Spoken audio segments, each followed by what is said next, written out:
Atos 2, do 37 ao 47.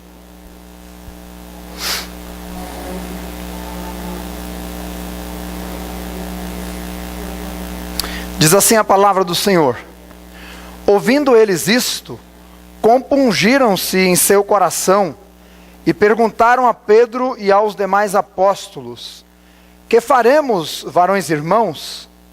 E disse-lhes Pedro: arrependei-vos e cada um de vós seja batizado em nome de Jesus Cristo para perdão dos pecados, e recebereis o dom do Espírito Santo. Porque a promessa vos diz respeito a vós, a vossos filhos e a todos os que estão longe, a tantos quantos Deus nosso Senhor chamar. E com muitas outras palavras, isto testificava e os exortava, dizendo: salvai-vos desta geração perversa. De sorte que foram batizados os que de bom grado receberam a sua palavra, e naquele dia agregaram-se quase 3.000 almas. E perseveravam na doutrina dos apóstolos, e na comunhão, e no partir do pão, e nas orações. Em cada alma havia temor, e muitas maravilhas e sinais se faziam pelos apóstolos. Todos os que criam estavam juntos e tinham tudo em comum.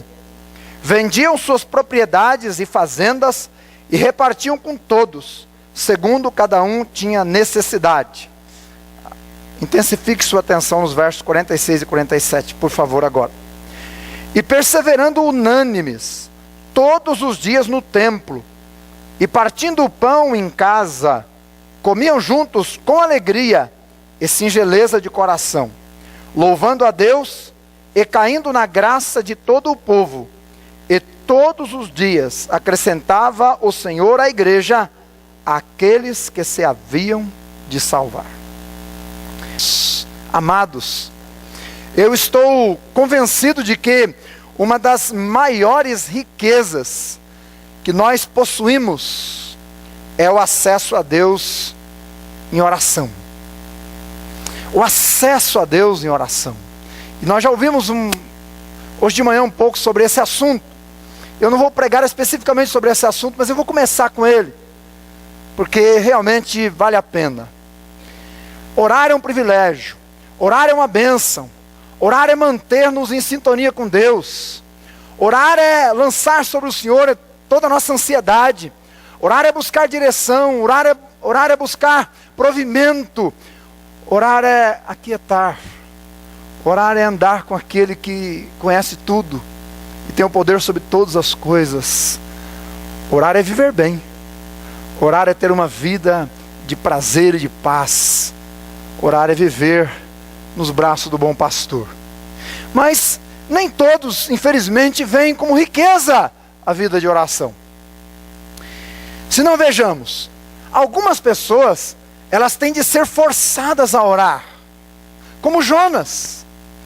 Jonas, quando Deus lhe deu uma ordem para pregar aos ninivitas, ele simplesmente vira as costas para a ordem de Deus, toma uma outra direção, desce até um porto, compra a sua passagem, entra num barco, e sempre haverá um barco pronto para aqueles que não oram e não buscam a vontade de Deus, para levá-los para bem longe do Senhor, sempre haverá. Em nenhum momento ele ora, mas quando ele está dentro do barco e dentro do mar, ele vai ser forçado a orar, porque Deus o lançará nas profundezas, e de lá das profundezas, ele será forçado a buscar a Deus. Meus irmãos, às vezes doenças levam pessoas a orar. Você quer ver a gente orar é quando a dor de cabeça, que nós achamos que é uma enxaqueca, não sai no diagnóstico como enxaqueca e apresenta um pontinho a mais, alguma coisa diferente. Você quer ver a gente orar, é acontecer isso. Outras vezes o luto leva as pessoas a orarem. Em algumas ocasiões, a igreja está indo muito bem e de repente surge um burburinho, um grupinho lá, pronto. Nós que estávamos lá com a nossa vida mais ou menos de oração, ela aumenta em graus rapidamente. Porque às vezes Deus tem que nos forçar a orar. Se não vejamos, outros não oram, porque se esquecem que a oração pode ser feita geograficamente de qualquer lugar do mundo a Deus. Algumas pessoas acham que Deus vai ouvir a oração se ele estiver de joelhos e dentro de um templo. Ou se estiver junto com o pastor. Não é verdade? Tem alguém enfermo lá no hospital, e aí a pessoa liga: pastor, o senhor pode fazer uma oração lá? Digo: mas não tem ninguém lá. Com a pessoa tem, mas sabe como é que é, né? Parece que a oração que será ouvida, atendida, será aquela que se o pastor estiver presente. E a pessoa se esquece que ela é um sacerdote do Senhor e pode orar de qualquer lugar, a qualquer hora. Meus irmãos, Abraão orou do deserto. Cornélio orou de dentro de casa. João orou de uma ilha. E todos eles foram ouvidos. Mas nem todos enxergam a oração como riqueza. Se não vejamos, outros oram quando passam por grandes desapontamentos. E aí os desapontamentos os trazem para uma vida de oração.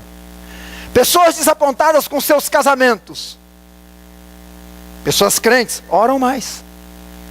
Desapontadas com sua carreira, oram mais. Pessoas desapontadas com seus ministérios, com suas igrejas. Pessoas desapontadas com pessoas, dão-se a orar mais. E muitas vezes, Deus permite essas situações como um presente bondoso dele para a gente, para que nós oremos mais. Então, nem toda aflição é ruim. E às vezes ela vem mesmo para nos levar a orar. Embora desapontamentos, embora problemas, embora situações ou coisas desagradáveis sejam momentos difíceis, Deus os permite para nos dar a maior bênção que podemos ter neste mundo, que é um coração voltado para Ele. Um coração inclinado a Ele. E é isso que Deus quer de você e é isso que Deus quer de mim. Graças a Deus, porém, que muitos irmãos e irmãs que já andam com o Senhor há muito mais tempo do que eu, e já enfrentaram tantos problemas, e já enfrentaram tantas coisas boas também, eles têm aprendido que a grande riqueza da vida é a vida de oração, e eles têm orado, eles têm clamado, vivido com o Senhor, e eles têm visto o Senhor fazer grandes coisas. Eu estive chegando a semana passada, no sábado à noite, de uma viagem missionária no interior do Amazonas, e o pastor da igreja, da comunidade que nós estávamos lá, é um pastor bem simples, mas pensa num homem de oração. Não dava um passo, não tomava uma decisão, não tomava uma refeição, não saímos para nenhum lugar sem antes ele reunir todo mundo, seja na igreja, na praça, no barco, na beira do rio, e ali orávamos. E aquilo para mim foi uma lição de vida. E buscava o Senhor, e cada viagem que chegava e reunia e orava. Que bênção! Meus irmãos, essas pessoas são como Jacó, construtoras de altares. Elas oram o tempo todo. O tempo todo. E que bom que isso fosse verdade sobre todos nós aqui nesta noite. Uma das pessoas que eu admiro em oração é o próprio Senhor Jesus Cristo. Na verdade, é quem eu mais admiro. E talvez, ou não, mas talvez fosse quem menos precisasse orar. Ou mais precisasse, né? São inúmeras as vezes que o Senhor Jesus orou. Aos 12 anos, ele já se encontrava cuidando dos negócios do seu pai. Isso inclui oração. Lucas 2. Ele orou por ocasião do seu batismo. Lucas 3. Ele orou quando foi tentado. Lucas 4. Ele orou quando foi escolher os seus discípulos. Lucas 6, aliás, ele passou a noite orando. Ele orou quando ressuscitou pessoas. João 11. Ele orou quando a via se tornou dolorosa, Lucas 22, 39. Ele orou quando morria no madeiro e orou por seus algozes, Lucas 23, 34. Ele foi um homem de oração. Talvez quem menos precisasse orar. Mas se ele foi, imagine eu e você. Imagine nós, irmãos, que somos tão falhos, que temos tantas dificuldades, que temos tantos problemas, que às vezes não sabemos lidar nem com a gente mesmo. Que temos medos, pavores, angústias, agonias, decisões que podem mudar a nossa vida do dia para a noite. Imagine cada um de nós quanto não precisamos orar. Imagine você, pastor. Imagine você, irmã, que cuida daquelas sociedades de senhoras, às vezes um grupo grande. E você tem que tomar decisões, tem que aconselhar, tem que visitar, tem que ouvir. Às vezes problemas que você não sabe nem por onde pegar. Imagine quanto nós temos que orar. E quanto temos que depender de Deus. Mas uma das orações que eu mais gosto e me chama muita atenção em Jesus é João 17. É a oração que Jesus faz pelos seus discípulos. E não é só por ser uma oração de Jesus. Não é só por ser uma oração que demonstra tanta intimidade e saudade dos tempos de outrora. Jesus, naquela oração, ele sente saudade dos tempos de outrora com o Pai. Ah, Pai, aquela glória que eu tinha contigo antes da fundação do mundo. Você pode imaginar o coração do Senhor pensando assim? Não só por ser uma oração onde você foi incluído, e eu também, porque lá ele ora por nós. Mas por constar alguns pedidos nela que são singulares. Irmãos, lá Jesus orou, em João 17:11, para que nós fôssemos guardados do mundo, e no mundo. Isso é muito importante. Sabe aquele dia que você acorda, e vai levantar da cama, e bate o pé com o dedo minguinho na quina da cama? Aí você vai tomar café, derruba o copo e quebra. E aí você sai para o seu trabalho e vai dar partida no carro, a bateria riou. Então você chama o Uber e ele não vem. E quando vem, você está no trajeto, alguém bate atrás do carro. Aí você chega na reunião, a principal pessoa que tinha que estar com você faltou. E aí você recebe um telefonema que você vai ter que comparecer na escola porque aquele dia aconteceu alguma coisa com o seu menino que deu um BO lá. E ainda é meio-dia. Então você já pensa, eu devia ter ficado na cama. Sabe aqueles dias que parece que tudo dão errado? Meus irmãos, nesses dias é bom a gente lembrar dessa oração, porque o Senhor disse que Ele clamou ao Pai para que Ele nos guardasse do mal, para que Ele nos guardasse, para que nós não estivéssemos sozinhos ali. Ele orou para que nós tivéssemos uma alegria, ou tenhamos uma alegria completa. Ele orou para que nós fôssemos livres do mal. Ele orou para que nós sejamos santificados. Ele orou para que nós vejamos a sua glória. Ele orou para que nós provemos todo o amor da forma como o Pai amou o Filho desde a eternidade. E no versículo 11, 21, 22 e 23, ele ora para que nós sejamos perfeitos em unidade. Esse é o meu tema. A unidade do povo de Deus. A nossa unidade. Isso é maravilhoso. Porque quando somos unidos, escute bem, somos resposta à oração de Jesus. Ó, quando somos um povo unido, quando andamos unidos, quando fazemos o reino de Deus, fazemos a obra de Deus, caminhamos juntos, nós somos resposta à oração que o Senhor fez há anos atrás. Já pensou nisso? Mas por que isso é tão importante para Jesus? E por que deve ser tão importante para nós? Eu quero pedir que você deixe marcada a sua Bíblia aí e vá agora para o Salmo 133, por gentileza. Salmo 133. E o Salmo diz assim: ó, quão bom e quão suave é que os irmãos vivam em união. É como óleo precioso sobre a cabeça, que desce sobre a barba de Arão, e que desce sobre a hora de suas vestes. É como o orvalho do Hermon, que desce sobre os montes de Sião, porque ali o Senhor ordena a bênção e a vida para sempre. Você percebe a palavra-chave deste salmo? Está lá no versículo 1. Ó, quão bom e quão suave é que os irmãos vivam em união. Mas por que é tão bom assim? Porque a união, ela produz uma sensação agradável. O salmista diz, ó, quão bom e agradável é. Tem até um cântico, né? Quão bom e quão agradável é que os irmãos vivem em união. Meus irmãos, para entendermos bem isso aqui, vale a pena recordar um pouquinho a história de Israel. Desde que Israel saiu do Egito e atravessou o deserto por 40 anos, finalmente então eles ficaram às margens da terra prometida, E aí Deus cumpre a promessa através de Josué e eles entram na terra. Quando eles entram na terra, o território é dividido entre as tribos. E lá vão as tribos, cada uma cuidar do seu território, e trabalhar e conquistar a terra. E foram anos assim, e finalmente Israel está de posse da terra. Cada um cuidando da sua parte. Nesse período surgem os juízes, que vão estar trabalhando ali para tentar manter coesa a nação. Mas isso não funcionou muito bem.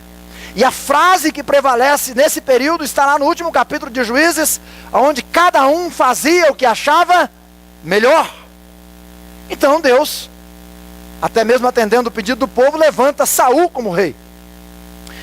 E Saul, que tinha como missão unir a nação, trazer a nação da idolatria para servir ao Senhor, foi um péssimo rei. Ele não consegue fazer isso. Então ele é deposto. Deus o tira e vai levantar Davi. Quando Davi é levantado, apenas Judá o reconhece como rei. As outras tribos vão seguindo Esbozete. Mas Davi vai lutar com Judá. Eles vão lutar com Judá até que finalmente Davi se torna o rei de todo Israel. As guerras civis cessam e a paz começa a governar. Então há uma união entre a nação toda novamente.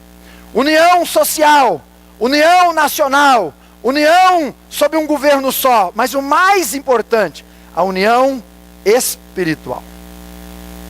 Então esse Salmo 133 é escrito nesse momento. Quando o Davi, ele olha para a nação de Israel, as tribos todas, e agora todas elas por um momento, por um período, estão andando unidas, estão servindo o Senhor. Estão servindo o Senhor. Então ele diz: oh, quão bom e agradável é que os irmãos vivam em união. Meus irmãos, a união, a comunhão é algo belo, é agradável, diz o versículo. A comunhão fortalece os relacionamentos, abre portas para novos contatos. A amizade é um poderoso instrumento, inclusive, não é? Para a superação de dias difíceis.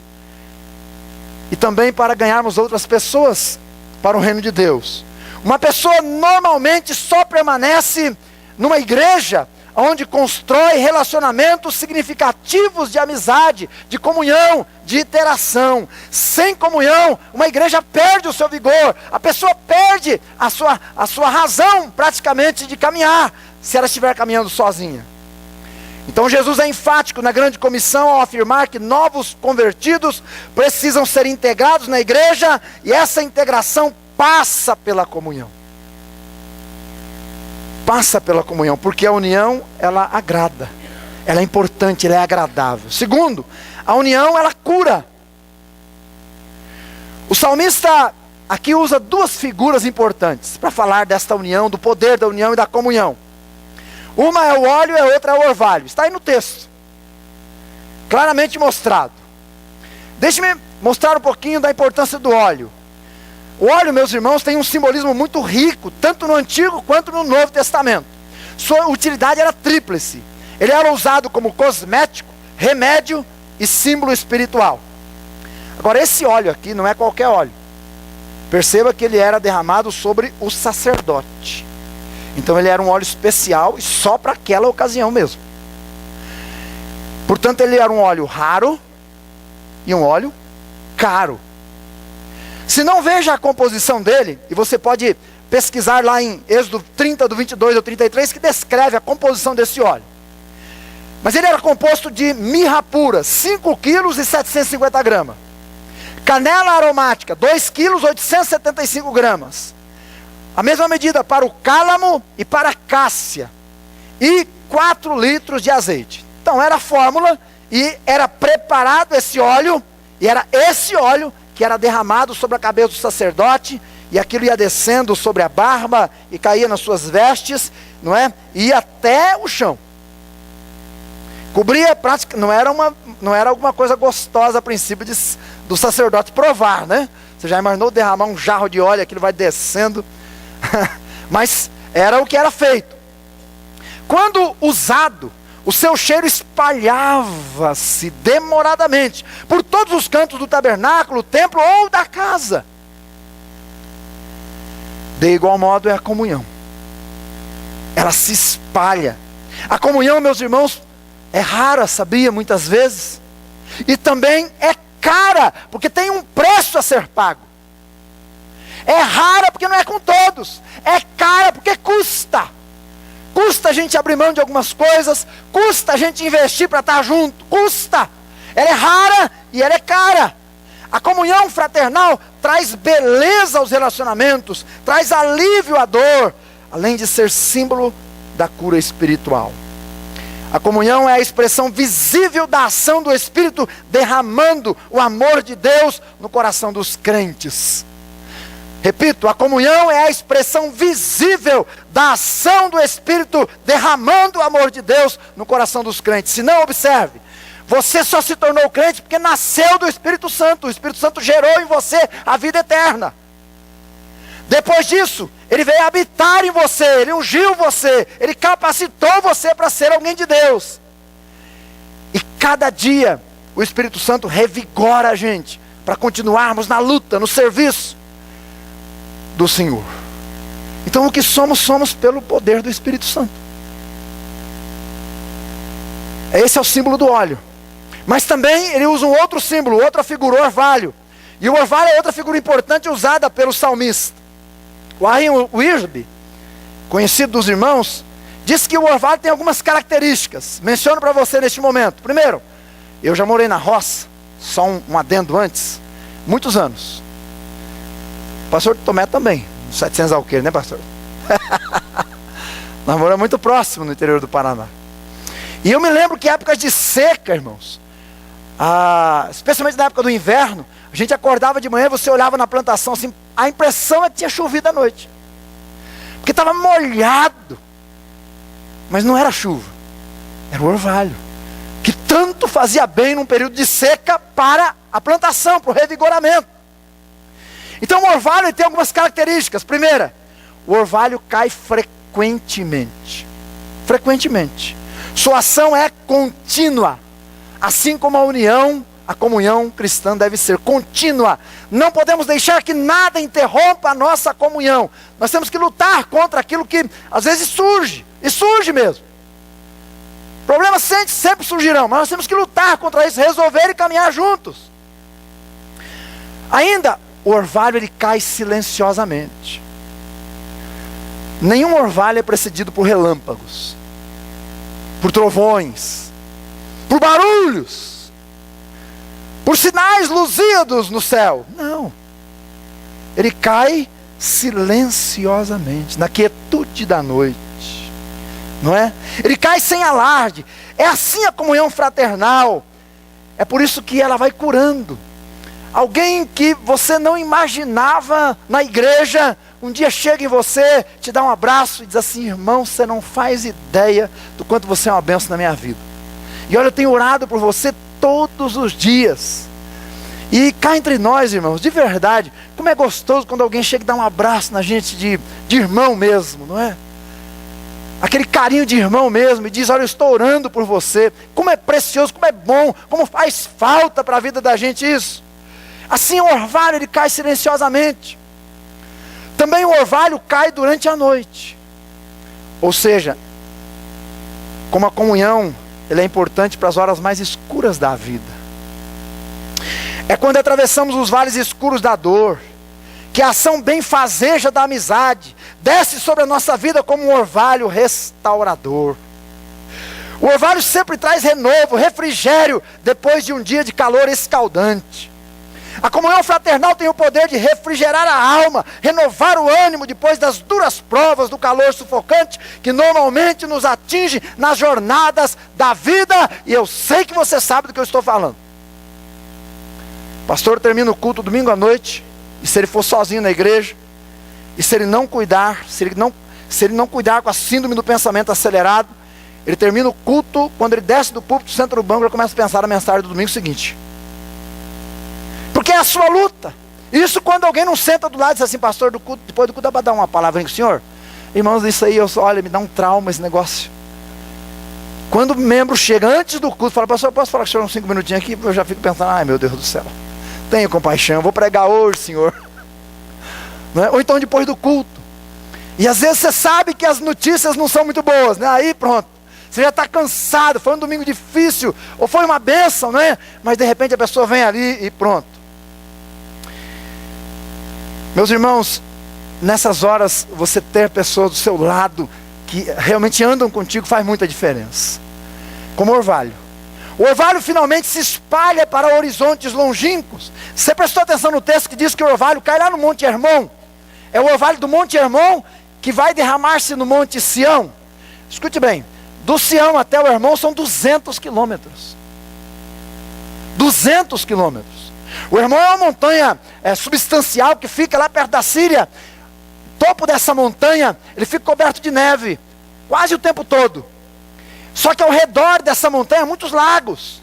Então durante o dia o sol escaldante faz com que haja uma evaporação desses lagos e aquilo sobe na atmosfera. E quando chega a noite, o vento direcionado por Deus com certeza faz o favor e a bênção de levar o orvalho por todo Israel até descer lá no Monte Sião. 200 quilômetros. Isso se repete noite após noite.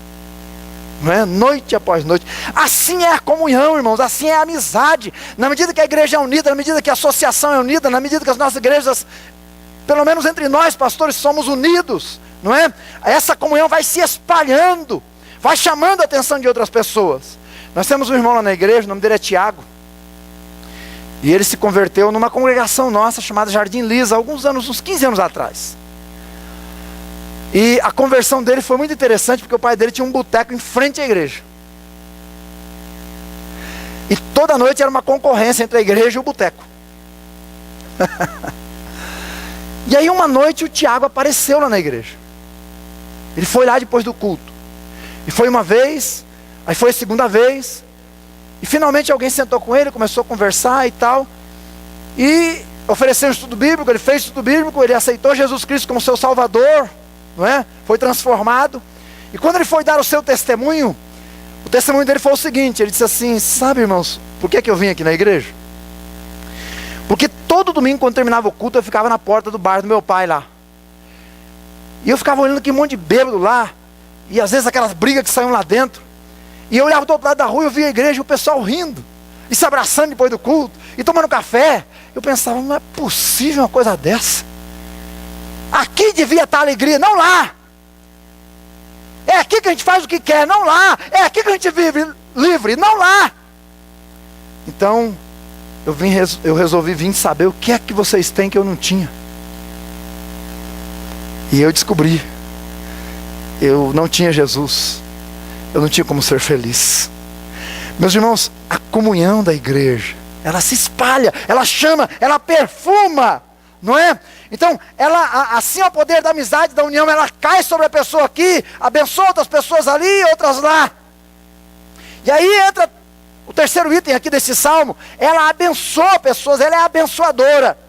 Diz o versículo 3, ali o Senhor ordena a bênção. Ali, aonde a comunhão reina. Meus irmãos, o crescimento eficaz é uma operação soberana do Espírito Santo, abrindo o coração do homem, dando-lhe o arrependimento para a vida e a fé salvadora. Preste atenção, o Espírito Santo é quem opera no pecador e o traz para dentro da igreja. Quando ele está dentro da igreja, a igreja vive em comunhão, Deus ali opera a bênção. Quando o reino de Deus vive em união, Deus opera a bênção ali. Mas escute o que eu vou te dizer. Onde há separação, onde há contenda, onde há dissensão, onde há a divisão, onde há confusão, onde há invejas, o óleo não corre e o orvalho não cai. E o Senhor não ordena a bênção. O Senhor não ordena a bênção. É por isso que a minha luta e a sua. E eu tenho orado lá pela igreja. Como pastor eu oro, Senhor, mantenha a igreja em paz. Mantenha os crentes unidos. Mantenha os crentes firmes. Eu acho que você ora pela sua igreja também assim. E você clama pela sua igreja. Portanto, união e comunhão da igreja de Cristo é fundamental. É desejo de Deus para o seu povo. É caminho do progresso. Jesus disse assim: vocês serão conhecidos como meus discípulos pela união amorosa que tem que ter. E aí nós entramos no livro de Atos para ir E voltando para o texto de Atos 2, por gentileza, para que a gente possa permanecer dentro do nosso ponto aqui, dentro do nosso assunto. E o livro de Atos dos Apóstolos demonstra essa grande verdade. No capítulo 1, versículo 8, Jesus disse assim para eles: recebereis poder ao descer sobre vós o Espírito Santo, e vocês serão minhas testemunhas. E é interessante que o desenvolvimento do livro de Atos é fantástico. Se não, veja, do capítulo 1 ao 7, eles testemunham em Jerusalém. Do capítulo 8 ao 12, eles testemunham na Judéia e Samaria. E do capítulo 13 ao 28, adivinha? Eles alcançam os confins da terra, ou o mundo conhecido. Cumprindo o versículo 8, naquele período. Por quê? Porque é verdade o jargão que diz, a união faz a força. Não! Claro que não! Porque é verdade o que Deus disse, ali onde há união, ali onde há comunhão, o Senhor ordena a bênção. Ali onde há comunhão, o Senhor ordena a bênção. E meus irmãos, eu já aprendi faz tempo, e eu tenho provado isso, que a bênção de Deus é o que enriquece e não traz desgosto.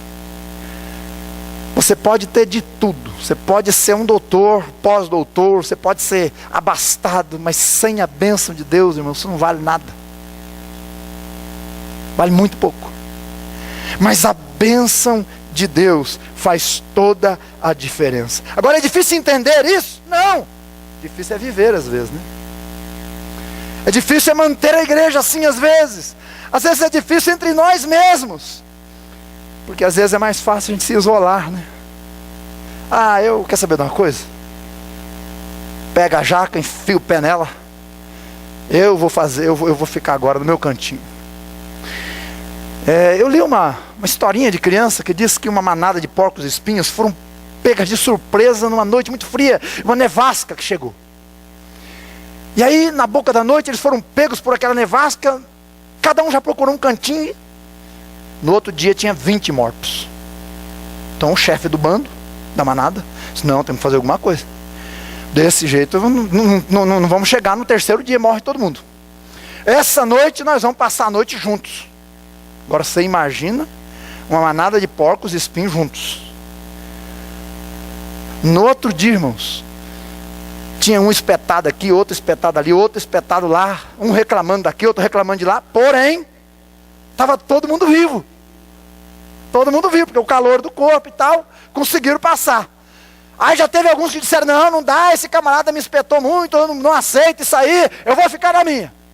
Na noite seguinte dormiram separados, 30 mortos. Resultado, o que eles aprenderam? É melhor espetado e vivo, né? É melhor um espinho na carne e vivo, não é não? Do que morto. Do que isolado e morto. Às vezes é mais fácil criar a própria ilha. Às vezes é mais fácil evitar pessoas para não ter problemas. Mas será que lembramos que não há pérolas sem ostras feridas? E que uma ostra ferida leva 3 anos para cicatrizar, e que a cicatriz é a pérola? Será que não lembramos às vezes? Às vezes é mais fácil ser autossuficiente, mas a autossuficiência nos deixa vulneráveis. Quando você ler o livro de Juízes, preste atenção no capítulo 18, tem uma coisa importante lá. Lá diz que havia uma cidade de nome até que muitas pessoas usam hoje, Laís. E essa cidade, ela foi edificada por algumas pessoas que estavam cansadas de pessoas. Disseram: não, nós vamos construir nossa cidade lá nos Cafundó do Juda. Nós vamos construir lá isolado e vamos viver nossa vida lá. E construíram. E começaram a viver e procriaram. E a cidade foi aumentando, fizeram muros. E a Bíblia diz que eles viviam tranquilos, sossegados e calmos. Até o dia que um bando de espertalhão olhou e falou assim: esse pessoal aí tem dinheiro, esse pessoal aí é abastado. E tem um detalhe: não tem ninguém por perto para os defender. Resultado, diz a Bíblia que os marginais deram sobre aquela cidade e destruíram a cidade. E a Bíblia dá o detalhe: porque não houve tempo para correr a algum lugar próximo e pedir ajuda.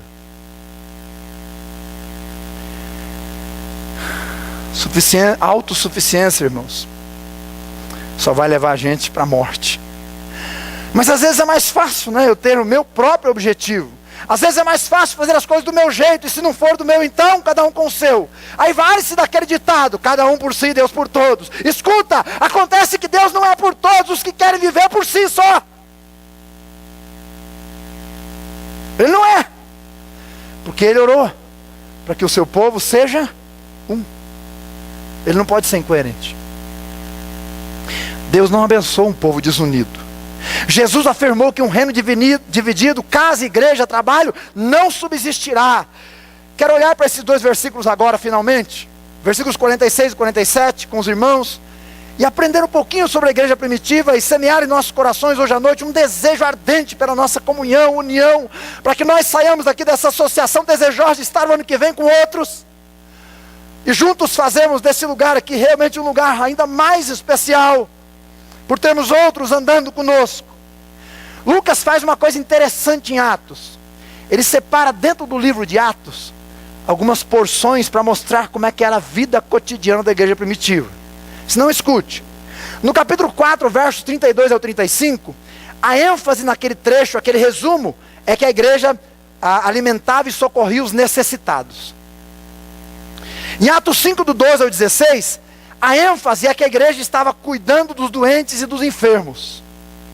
Em Atos 9, 31, pequeno resumo, a ênfase é que a igreja estava crescendo com temor e submissão ao Espírito Santo.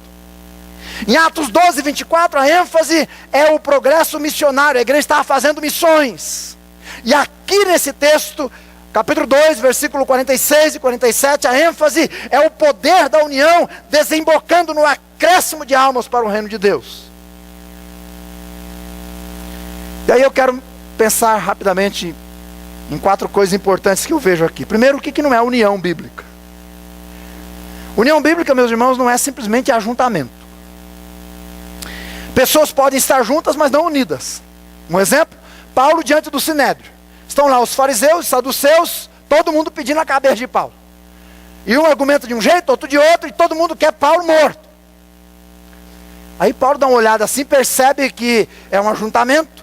Quando lhe é dada a palavra, ele começa seu discurso. E logo, ele não demora, logo ele diz assim, bem, com respeito à ressurreição, quando ele menciona a ressurreição, você conhece, eu imagino o texto, diz a Bíblia que eles que estavam olhando para Paulo começaram a olhar para si mesmos, e aí saduceu com fariseu começaram a brigar, e Paulo faz como aquele terceiro cachorro, sabe quando tem 2 cachorros brigando por causa de um osso?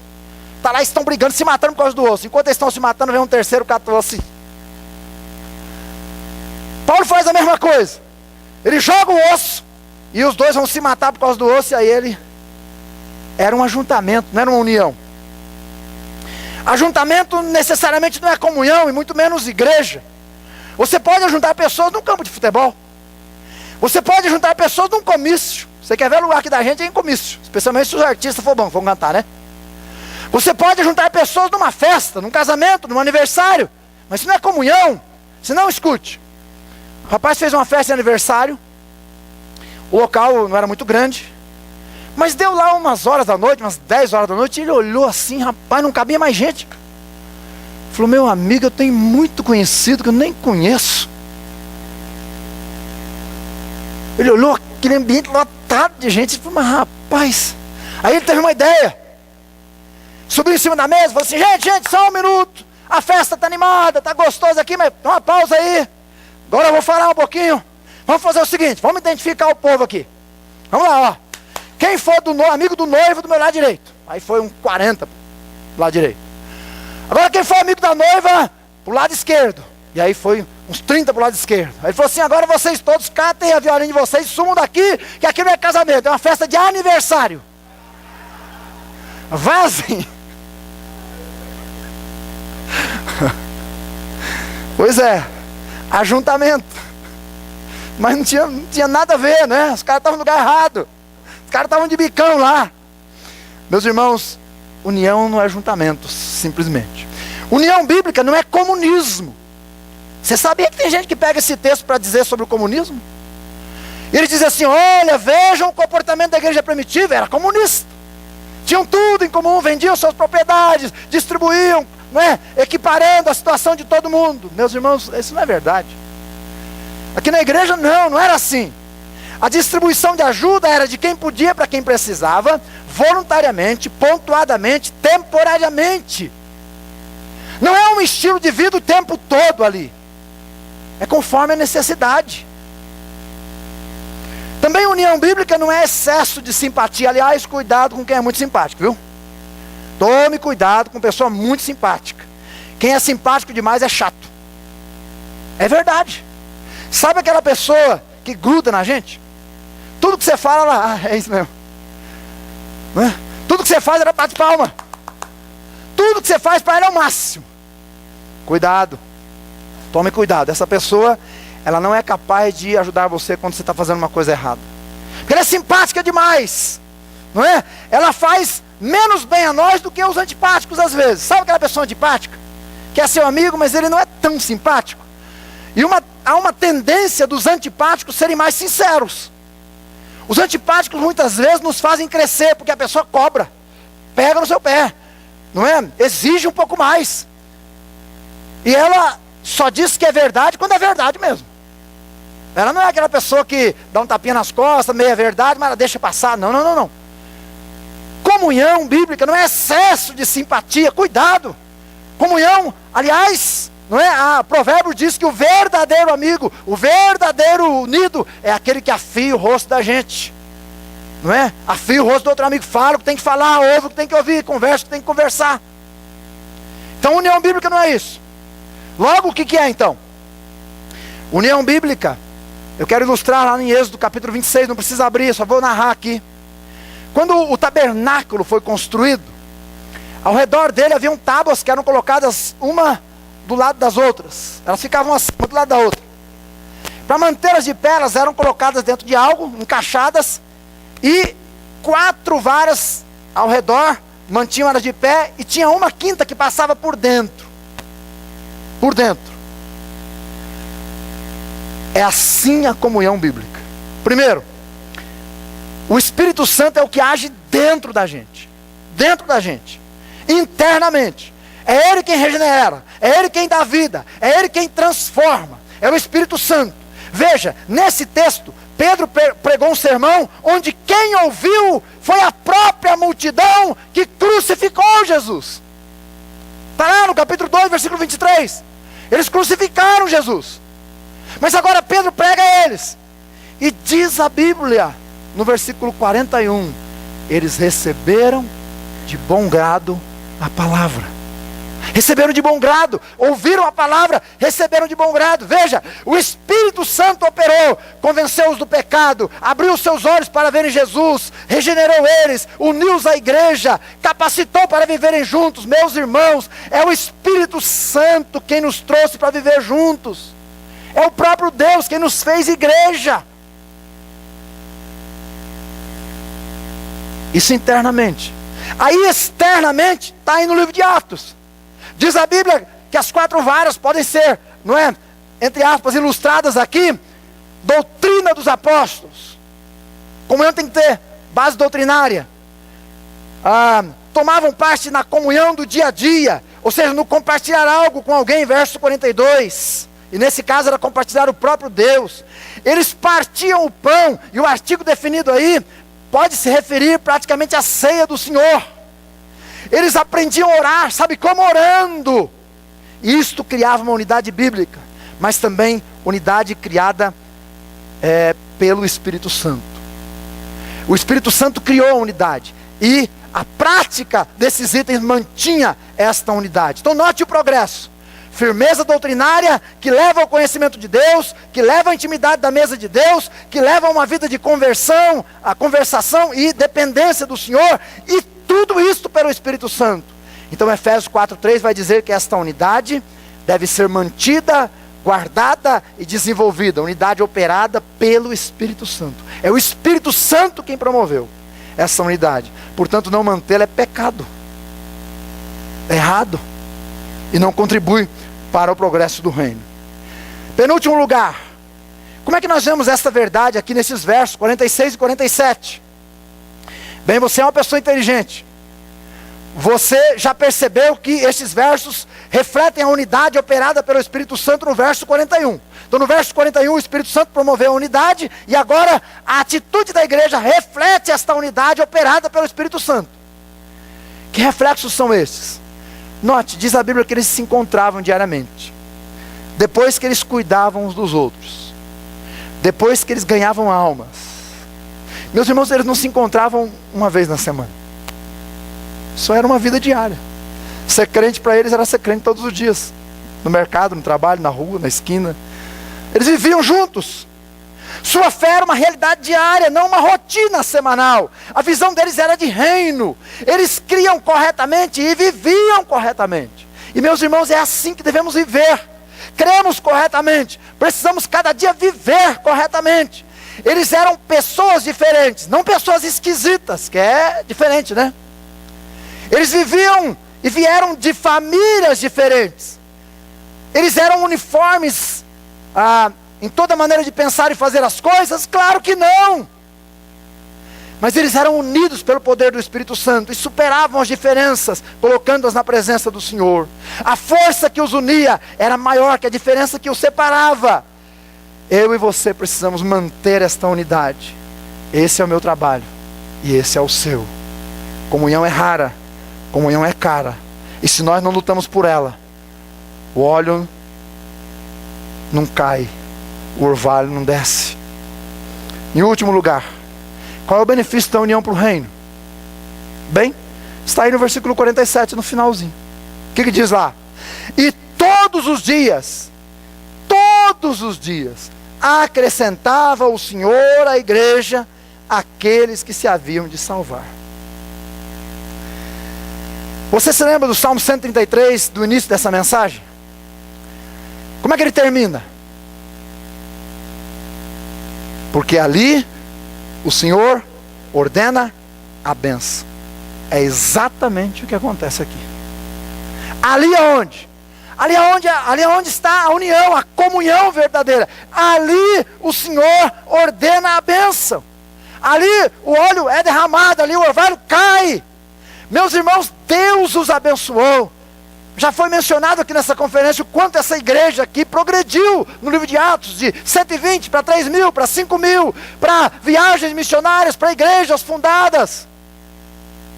E o evangelho que sai lá de uma cidadezinha, sem nenhuma repercussão no mundo antigo, e vai para todo mundo. E antes de terminar o primeiro século, até os da casa de César já tem conhecimento do evangelho de Deus. Porque Deus derrama ali a sua bênção. Deus derrama ali. E Deus abençoa acrescentando almas. Nós somos uma associação, nós somos igrejas batistas regulares. Nós queremos progredir. Eu quero, você quer. Nós queremos que nosso movimento tenha mais relevância. Nós queremos que nossas reuniões sejam mais frequentadas. Nós queremos que a nossa igreja faça mais diferença. E um dos passos, irmãos, além de tudo que já foi falado, que foi uma bênção para a minha vida, essa associação, é nós mantermos coesa a nossa comunhão. Nós sermos unidos na doutrina, na oração, nos propósitos. Esse é o segredo do sucesso no reino e a bênção de Deus na unidade. Você está disposto a mantê-la? Está disposto a cultivá-la? Está disposto a lutar por ela mesmo? Então progrida um pouco mais espiritualmente. E passe a orar por isso diariamente. Então deixe qualquer espírito de concorrência que surgir. Nós somos soldados de um mesmo exército. Somos servos de um mesmo Senhor. Então deixemos qualquer diferença pessoal de lado. Deixemos o isolamento.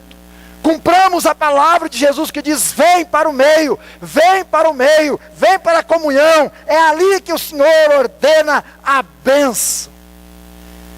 E nesta noite, meus irmãos, nós queremos convidar a todos vocês para, num símbolo desta união e comunhão, juntos participarmos da mesa do Senhor, da ceia do Senhor. Nós temos um Senhor, meus irmãos. Nós somos um povo. Nós somos uma família. Nós somos a nação sacerdotal de Deus. Que esta união, representada aqui, faça florescer em nossas igrejas, nossos ministérios e no próprio reino de Deus. É ali que o Senhor ordena a sua bênção.